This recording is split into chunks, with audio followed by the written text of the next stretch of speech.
بلطجة فنية ناقدة تدافع عن ياسمين عبد العزيز والفنانة ترد حسبنا الله ونعم الوكيل. انتقدت الكاتبة والناقدة الفنية مها مدبولي حالة الهجوم الواسعة التي تواجهها الفنانة ياسمين عبد العزيز تزامنا مع عرض مسلسلها الرمضاني وننسى اللي كان، لتعيد الفنانة نشر المنشور معلقة حسبنا الله ونعم الوكيل.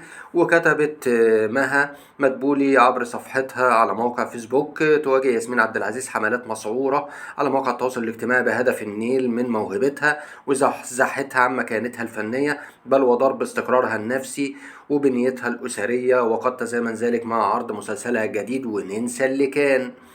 وأكدت مها إنها تابعت هذا الهجوم في محاولة للبحث عن جذوره، واكتشفت إنه عبارة عن هجوم مغرض وبلطجة فنية وفق ما وصفت.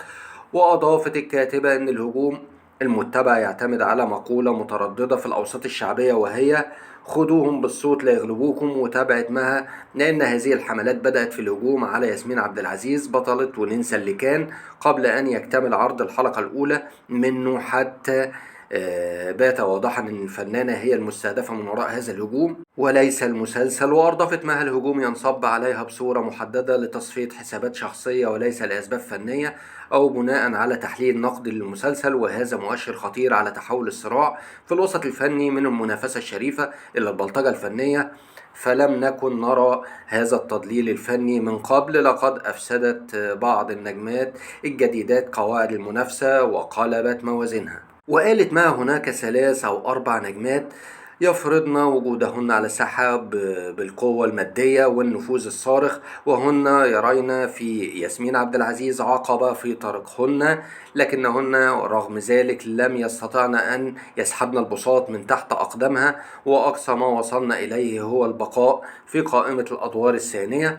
وتابعت هؤلاء الفنانات بلا جمهور حقيقي ولا يملكن الكاريزما حتى في البطولات التي يقومن بها، بطولات مهلهلة فضفاضة تفتقد للمنطق وغير مقنعة للجمهور. ورغم أن رصيدهن لا يتعدى عملين أو 3، إلا أنهن من وجهة نظرهن صانعات الأساطير. وأشادت الناقدة الفنية بأداء ياسمين عبد العزيز التمثيلي، وكتبت على النقيض تماما: نجد أن ياسمين عبد العزيز تملك رصيدا هائلا من قلوب الجماهير رغم موجة العداء والهجوم المغرض ضدها في الوسط الفني والسوشيال ميديا.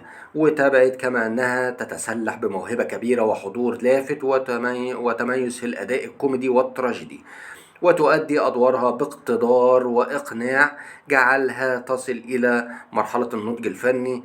مع كل دور تقدمه تزداد لمعانا وتألقا وبريقا، وهو ما أهلها لكي تكسر احتكار النجوم الرجال لإيرادات السينما وتثبت أقدامها كنجمة شباك. واختتمت مها مدبولي منشورها برسالة موجهة لياسمين عبد العزيز قائلة لها: الفن موهبة ولا يؤخذ بلي الذراع، وأنت موهوبة وأكبر بفنك وحضورك ومحبة جمهورك، فلا تلقي بالا لأعداء النجاح.